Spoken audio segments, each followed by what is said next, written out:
लिए वहां बैठ के कागज पांडे लाएंगे और अग्रिम कलेक्टर तो खुद रिटायर होने वाला 10 दिन बाद। वो सोच रहा है कि भाई मैं जाते जाते क्यों करूं, मेरा टाइम पास करूं, छुट्टी लेके चला जाऊंगा। और इस तरह का एक नोट बना के दिया जो शर्मनाक नोट जिसको कहते हैं। इतने दब्बू है जिले के कलेक्टर और दूसरे लोग कि दब्बू लोग रिया के अंदर आ भी नहीं पा रहे हैं। ये शर्मनाक बात है। छुपे हुए कमरे के अंदर और बार बार पेशाब करने जा रहे हैं। गुड़ गुड़ गुड़ गुड़ पेड़ गुड़गुड़ा जा पेशाब कर पाचा जा। तुम्हें सड़क पर आना चाहिए, जनता सड़कों पे। हम कोई बात नहीं करेंगे इन लोगों से। जो कागज पत्र लेके आए थे उनको वापस भगा दिया, हमें नहीं करनी बात। अब हम बात होगी तो ठीक है, नहीं होगी तो ठीक है।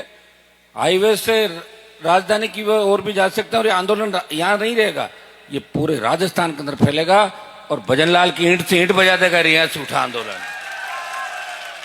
और आवश्यकता पड़ी तो देश का नौजवान दिल्ली को भी घेरने की ताकत राष्ट्रीय लोकतांत्रिक पार्टी का जवान इस देश के अंदर रखता है। मजाक बना के रख दिया हमारी। किस तरह थूक के चाटा इन लोगों ने। परसों सुबह तो गिर रहे थे साहब 2 दिन का समय दो, और आज जिस तरह की घटिया मानसिकता के साथ यहां में लाके दे रहे हैं अग्रिम कार्रवाई करेंगे और फलाना करेंगे। कोई अग्रिम कार्रवाई नहीं, चुपचाप आके यहां घोषणा करो तो हम कोई बात आगे बढ़ा सकते हैं, नहीं तो तुम्हें हाईवे पे घोषणा करेगी और नहीं करनी पड़ेगी। तो इस बार हमारी ताकत भी आप देख लेना कि राष्ट्रीय लोकतांत्रिक पार्टी के जवानों के अंदर कितनी ताकत है। ये आपको रिया और मेड़ता की धरती से आरएलपी का कार्यकर्ता बताएगा। भाइयों, जिस तरह बजनी का खेल हुआ, आपसे तो कुछ छुपी हुई नहीं बात। बीजेपी कांग्रेस दोनों पार्टियों के नेताओं की पार्टनरशिप इन लीजों के अंदर। जीटिया जहां इन्होंने पिछली बार भी माइनिंग नहीं करने दी थी। पिछला जो शासन था अशोक गहलोत का, उस शासन में बजरी के खिलाफ अगर आंदोलन किसी ने किया तो राष्ट्रीय लोकतांत्रिक पार्टी ने बजरी माफिया के खिलाफ बड़ा आंदोलन किया। लेकिन दुर्भाग्य से बजरी माफिया का इलाज तो मैंने कर दिया, लेकिन जनता ने आरएलपी का इलाज कर दिया, वोट एक ही नहीं दिया। ये किया था पिछली बार राजस्थान की जनता ने। अगर ये समय रहते वोट डालती और मेरे 5, 7, 10 विधायक भी राजस्थान की विधानसभा में होते, हिम्मत है भजनलाल की या हिम्मत है राज्यपाल की, वो अभिभाषण पढ़ते कि फाड़ के फेंक देता अभिभाषण को, जितना मैंने 11 बार फाड़ के फेंका था अभिभाषण। दुर्भाग्य से हमारा कोई विधायक नहीं। ये तो ठीक है मैं सांसद बन के आ गया, नहीं तो आपकी आवाज कौन उठाता बताओ मुझे। कौन है दिल्ली की सबसे बड़ी पंचायत के अंदर आवाज उठाता? कौन किसान बिल जब देश के अंदर आए थे, कौन अपनी जवानी समर्पित करके आपके लिए करता? हमें और कुछ नहीं चाहिए, आपसे कुछ भी नहीं मांगते हैं। हम चाहते हैं कि मतदान के समय अच्छे लोगों का चयन करो और राजस्थान की सत्ता के शिखर पर धरती पुत्र बैठे। इस तरह किसानों को अपनी मांगे मनवाने के लिए सड़कों पे और -2 डिग्री, 1 डिग्री, 2 डिग्री का तापमान बता रहे थे उस दिन। उस तापमान में भी आप 5-6 बजे तक डटे रहे थे, भूखे प्यासे। और आज से आप मेरे साथ नहीं हो। मुझे याद है 2003 से लेके 25 और 77 से लेके और 2003 जब मेरे पिताजी थे, उनकी मदद आप किसी न किसी रूप में करते थे। मेड़ता से बहुत बड़ा लगाव था और वही लगाव मेरा भी इसी वजह से लगाव कि हमारे परिवार का मेड़ता क्षेत्र से बहुत बड़ा लगाव था। और मेड़ता से लगाव इसलिए भी है कि जब मैंने पार्टी बना के चुनाव राजस्थान में लड़े तो 3 विधायक जो राजस्थान के अंदर आए थे उसमें खींवसर पे मैं जीता, मेड़ता में इंदिरा जी और भोपालगढ़। ये राजस्थान के अंदर एक नक्शा लोगों के जहन के अंदर उतरा कि 3 विधानसभा क्षेत्र ऐसे हैं, मेड़ता, खींवसर, भोपालगढ़, जो राजस्थान की आने वाली राजनीति का तय करेंगे और राजस्थान का भविष्य तय करेंगे। दुर्भाग्य से हमारे पार्टी के अंदर लाखों लोग, वोट कोई कम नहीं हुआ, हमारा 10 लाख के करीब वोट आया। लेकिन जिन बच्चों को हम आगे बढ़ाने का प्रयास करते हैं वो जल्दी भटक जाते हैं, फीलिंग लेते हैं। वो एमपी की, एमएलए की, मिनिस्टर की, अभी बने नहीं वार्ड पंच, फीलिंग मंत्री की, पूछे गरवाड़ा नहीं, लेकिन हम तो रहेंगे पूरे, हम तो हनुमान जी हैं बस पूरे। तो पहले हनुमान जी को पढ़ो एक बार, हिस्ट्री क्या है क्या नहीं है, कब हनुमान जी थे, कब आए, क्या क्या हुआ। मुझे कोई कह रहा था कि साहब आप तो ऐसे ही 6-7 बार जीत गए, आपसे तो वही ठीक है मंत्री बन गया। तो मैंने कहा मंत्री बनने के लिए थोड़ी घूम रहा हूँ, अगर मैं नहीं होता तो 5,000 फर्जी नेता राजस्थान में घूमते। कितने? 5,000। उनको मैंने साफ कर दिया 5,000 को। फिर एक बार घड़ी मोड़ लगवाए तो कम कर दिया ना उनको। जैसे जैसे काफिला चलता है वो डाउन होते जाते हैं। लेकिन मेरे साथ जो तैयार हो रहे हैं उनमें 5-10% लोग ऐसे हैं कि पॉपुलरिटी के लिए आरएलपी, और जैसे ही काम का कहते हैं हम तो जा रहे हैं बीजेपी कांग्रेस में, ये भागे। और हमें अगर कमजोर किया तो हमारी पार्टी से भागे हुए हमारे करीबी और नजदीकी लोगों ने हमें कमजोर करने का प्रयास किया। विरोधियों को तो नानी याद दिला दी थी मैंने राजस्थान के अंदर, पता है आपको सारा। वसुंधरा राजे जिसके नाम की तूती बोलती थी प्रदेश के अंदर, जब मुख्यमंत्री थी तब एक व्यक्ति लड़ रहा था, उस समझ में एमपी भी नहीं था, एमएलए था। हुंकार रैलियों के माध्यम से लाखों लोग मेरे साथ आए। आपने मुझे ऊर्जा दी, ताकत दी, और मैंने भी पूरी जवानी इस कौम को और किसान को, शेड्यूल कास्ट को, अल्पसंख्यक को, सबको आपको पूरी जवानी दी और कभी लड़ाने का काम नहीं किया। निजी स्वार्थ के खातिर मैंने झगड़े नहीं कराए आपस के अंदर। मेरे आरएलपी का कोई भी कार्यकर्ता नौजवान किसी जमीन पर कब्जा नहीं करता, नशे का कारोबार नहीं करता और अन्याय नहीं करता। और अन्याय करता है, कब्जा करता है, मुझे पता लग जाता है तो अगले दिनों राष्ट्रीय लोकतांत्रिक पार्टी छोड़ के दूसरी ओर चला जाता है। इतनी अनुशासन हमारी पार्टी के अंदर। भाई है कि नहीं ये तो बताओ। गलत काम तो नहीं करने दे रहे हैं। लाखों लोग मेरे साथ हैं, सबसे ज्यादा नौजवान इस देश के अंदर अगर किसी नेता के साथ हैं तो आरएलपी के अंदर सबसे ज्यादा देश में नौजवानों की पार्टी जो दिल्ली, हरियाणा, उत्तर प्रदेश, पंजाब, राजस्थान, मध्य प्रदेश, महाराष्ट्र के अंदर जबरदस्त समर्थन आरएलपी पार्टी का नौजवान वहां से बैठा हुआ ये करता है कि हनुमान जी को ताकत दो। मैंने कभी नौजवानों का उपयोग नहीं किया। मेरे समाज के शराब के ठेकेदार, भूमाफिया, पूरे जीवन उन लोगों ने अपने लोगों का यूज किया, मुकदमे लगवाए, जमीनों पर कब्जे करवाए, पैसे कमाए। कुछ पैसा 2 लाख 5 लाख मंदिर में दे दिए। लोग ताली बजा कर साहब 5 लाख दिया, बोलो जय। ऐसे थोड़ी जय बोली जाती है। जो गरीबों का शोषण करके अगर जय बुलवाता है, ऐसे लोगों को मंचों पे मत आने दो, तभी आने वाली पीढ़ी आपकी बचेगी। सिर्फ ये ध्यान रखो कि संघर्ष करके कौन व्यक्ति आया। हम नशे के खिलाफ बात करते हैं। मैं नौजवानों को हमेशा एक बात कहता हूं कि नौजवान अगर नशे में डूब गया तो बताओ ताकत क्या? हमारी ताकत तो नौजवान है। और नौजवान अगर नशे में डूब गया, वो एमडी स्मैक गांजा चर्च में डूब गया और वो इस तरह सड़कों पे वाहन चलाएगा, एक्सीडेंट हो जाएगा, कमजोर हो जाएगा, अपराध की दुनिया में चला जाएगा, खुद को कमजोर कर लेगा। तो आज वर्ल्ड में भारत युवाओं का सबसे बड़ा देश है। फिर ये होगा कि वर्ल्ड में सबसे कमजोर युवा किस देश के हैं? वो भारत के हैं। ये बात वर्ल्ड और इस देश के अंदर प्रमुखता से छपेगी। तो तुम कैसा भारत चाहते हो ये बताओ मुझे। तुम ये चाहते हो ना कि एक नौजवान है और उसके घर में छोटे भाई बहन हैं, उनको अच्छी पढ़ाई लिखाई हो, अच्छी वो स्टैंडर्ड की लाइफ जिए। चाहते हो कि नहीं चाहते हो? तो फिर कैसे होगा? एक भाई है, अगर वो नशा करने लगे तो छोटे भाई बहन रोते रहेंगे, उसको ढूंढते रहेंगे, साहब वो नशा करता, क्या करना, नशा छुड़ाओ। नौजवानों को एक संदेश है मेरा, नशा एक ही चीज का रखो कि 2028 के अंदर राजस्थान की सत्ता पे कब्जा करना है। एक बार सत्ता का आनंद ले लो आप लोग। हरियाणा, उत्तर प्रदेश, पंजाब, दिल्ली, तमाम जो राज्य हमारे आसपास और इस देश के अंदर जहां भी कांग्रेस, भारतीय जनता पार्टी की दादागिरी खत्म हुई, वहां क्षेत्रीय पार्टियों ने मजबूती के साथ तीसरा मोर्चा बना के और इन दलों की दादागिरी खत्म करी। तीसरे मोर्चे के बिना कुछ भी नहीं होगा भाइयों। मिड डे मील घोटाला ही देख लो आप। जो प्रमुख व्यक्ति था उसका एंटी करप्शन ब्यूरो में एफआईआर से नाम गायब कर दिया। ये होता मिला जुली का खेल। मेरी आय जब तू ले और तेरी आय जब मुझे दे। एक रोटी है, उसको एक बार इधर से सेक लो और एक बार से इधर। माइंड सेट है, एक बार कांग्रेस और एक बार बीजेपी। इससे ज्यादा सोचते नहीं। और हम खराब हो रहे हैं। लोग कह रहे साहब थारो नाम होगो, तो नाम तो मरने के बाद काम आता। अभी क्या काम है नाम का? मरने के बाद तो सही है, मूर्तियां लग जाएगी, मरने के बाद ये हो जाएगा। अरे जिंदा क्या करें? लोकतंत्र के अंदर कलम चलनी चाहिए। और कलम कब चलेगी? जब जगह जगह मुझे विधायक दोगे आप। डेगना के अंदर लक्ष्मण जी लड़े, थोड़ा लेट हुए, फिर भी 15,000 वोट लिए। आज नागौर संसदीय क्षेत्र के अंदर तो ये होना चाहिए कि राष्ट्रीय लोकतांत्रिक पार्टी की राजधानी कहाँ है? नागौर। खींवसर की सीट आपने ऐसे आदमी को दे दी, कितनी बड़ी बदनामी कराती। पढ़ा लिखा आदमी नहीं। अब हर जगह लोग कहते हैं कि अभी तो नागौर में लोग पिछड़े हुए हैं, ये रहे साहब, इनको देख लो। आज मैं घूमता नजर आता हूं दिल्ली में तो कहते हैं हनुमान जी देखो कितने बढ़िया नागौर के रहने वाले। तो आपने सोचा ही नहीं, 10-15 हजार लोग वोट डाल गए।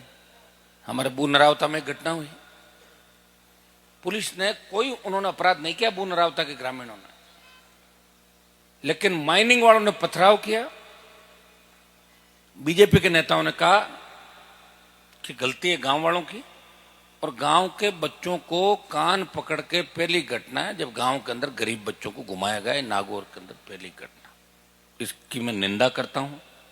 कल ही मेरे पास लोग बाग आए थे, मैंने पुलिस को अधिकारियों से बात करी, गलत मुकदमों में आप लोगों को मत फंसाओ, क्योंकि सरकार के अंदर पता ही नहीं चल रहा चल किसकी रही है। अभी तो बीजेपी के लोग परेशान हैं कि हमें खुद को नहीं पता चल रहा है। अभी तो महेंद्रजीत मालवीय छोड़ के गए हैं, 12 की तो सूची आ गई हमारे पास जो 5-4-7 दिन में छोड़ेंगे। मुझे लग रहा है भारतीय जनता पार्टी छोड़ने की एक श्रृंखला एक चालू हो जाएगी और बहुत से लोग बीजेपी छोड़ गए, लेकिन वो इधर मेरी तरफ नहीं आ रहे हैं, वो कांग्रेस की तरफ जा रहे हैं, क्योंकि उनको पता हनुमान जी की तरफ जाएंगे, ईमानदारी की बात करनी पड़ेगी। जो रोज पार्टियां बदलते हैं, ईमानदार व्यक्ति रोज पार्टियां नहीं बदलता। मजबूरी के अंदर हो सकता है कि जब पहले कांग्रेस बीजेपी 2 ही दल थे राजस्थान में, तब लोग कांग्रेस से नाराज होकर भाजपा में जाता था और भाजपा से नाराज होकर कांग्रेस पार्टी में जाता था। दिलीप जी जैतान से चुनाव लड़े, एसपी के उम्मीदवार थे, मैं गया इनके प्रचार में, इतनी बड़ी रैली थी, हमने सोचा 20,000 से जीत गए, और 2 दिन के अंदर वोट 5-7-10,000 वोट कट गया। हमें सोचना होगा। आज हमें अंतिम जो पायदान पे खड़ा है, चाहे वो शेड्यूल कास्ट का आदमी है, चाहे ओबीसी का, चाहे दूसरा है, आपका तो आरक्षण ही खत्म कर रहे हैं। कैसे करें बताओ? हर चीज प्राइवेट सेक्टर के अंदर दे रहे हैं। ये तो हमारे जैसे लोग बैठे हैं, रेल को भी दे देते, बीएसएनएल को दे देते, और प्राइवेट सेक्टर में जब दे देंगे तो आरक्षण को कौन पूछेगा? 1 लाख भर्ती जो निकाली राजस्थान सरकार ने, उसमें देखिए किस तरह एससी एसटी ओबीसी के आरक्षण के साथ छेड़खानी की, और कम आरक्षित वर्ग की सीटें हमारी कम रखी गई। और ये इनका कागजों का खेल है, और कागजों के खेल के अंदर हमारे जो नेता चुन के जाते हैं बीजेपी कांग्रेस के अंदर, वो एक ही बात का ध्यान रखते हैं, उनकी प्रॉपर्टी कैसे आगे बढ़े, उनका बेटा बेटी लंदन में पढ़े, जर्मनी में पढ़े, अमेरिका में पढ़े, बाकी जाए बाढ़ में, टिकट मांग लेंगे, और नहीं तो रिचपाल जी की तरह हर बार पार्टी चेंज कर लेंगे। इसी काम में लगे रहते हैं सर। पार्टी बदल लो, 6 महीना रिया है, बदल लो पार्टी, इसमें चले जाओ और इसमें, ये काम करते हैं। पार्टी बनाने की हिम्मत तो किसी की है नहीं। 66 साल में पार्टी नहीं बनी राजस्थान के अंदर। मुझे धन्यवाद दो। अगर पूछोगे आप गूगल पे, बात करोगे राजस्थान में पहली किसान के बेटे ने किसने पार्टी बनाई, वो कहां का रहने वाला है, तो उसमें आएगी राष्ट्रीय लोकतांत्रिक पार्टी का गठन हुआ, वो नागौर के विधायक थे, और खींवसर के विधायक ने ये किया, लोगों के आशीर्वाद से, जवान किसान के आशीर्वाद से। अग्निवीर आया, इस देश के अंदर अग्निवीर के खिलाफ लड़ने की ताकत किसी ने सांसद के अंदर नहीं। मैं देखता हूं जब पार्लियामेंट चलती है, हमारी बात होती है, विपक्ष के जब लोग बैठते हैं कि हम ये मुद्दा रखेंगे कि अग्निवीर को समाप्त करो। सारी पार्टियों को बड़ी, जिनके एमपी हैं 20-20, 30-30, 40-40, वो किसको परवाह करते हैं बताओ? कांग्रेस तो इसमें ही राजी है कि हमारे 100 सांसद है। 100 सांसद सरकार थोड़ी बनती है, लेकिन वो इसमें ही राजी कि हमारे 100 हैं। और राहुल गांधी जी तो ये कह रहे थे, एक दिन में बैठा था, बोले आपको हनुमान जी मेरा विजन पता नहीं है, मेरा मकसद ये है, 28 मेरा मकसद नहीं है, मेरा मकसद 33, 38, 43 और 48 है। मैं उसमें तो अपन जिंदा ही नहीं रहेंगे 48 तक। फिर क्या ये बात तो है, तो इनका मकसद की ध्यान को नहीं। यार कहां ले जा रहे हो आप इस देश को, ये तो बताओ। 100 में ही राजी है वो तो, हमारे 100 है, 100 से नहीं होता। 272-73 चाहिए सरकार बनाने के लिए। आधे स्टेट ऐसे थे, कांग्रेस खत्म हो गई। और राजस्थान में भी आप थोड़ी हिम्मत रखोगे ना, तो इस बार एक पार्टी को तो मारना ही पड़ेगा। एक पार्टी को मार लो, आप सत्ता में आ जाओगे, और मुझे लगता है कि आप कांग्रेस को आराम से मार लोगे ना। बीजेपी वाले तो कम आएंगे वोट आपकी तरफ, शहरों में ज्यादा रहते हैं। ये कांग्रेस वाले जो बेवकूफ बना रहे 60-70 साल से, इन्होंने क्या दिया हमारे को, बताओ मुझे। कांग्रेस पार्टी ने क्या नहरें ले आए यहाँ जगह जगह, कितना रोजगार दिया। अरावली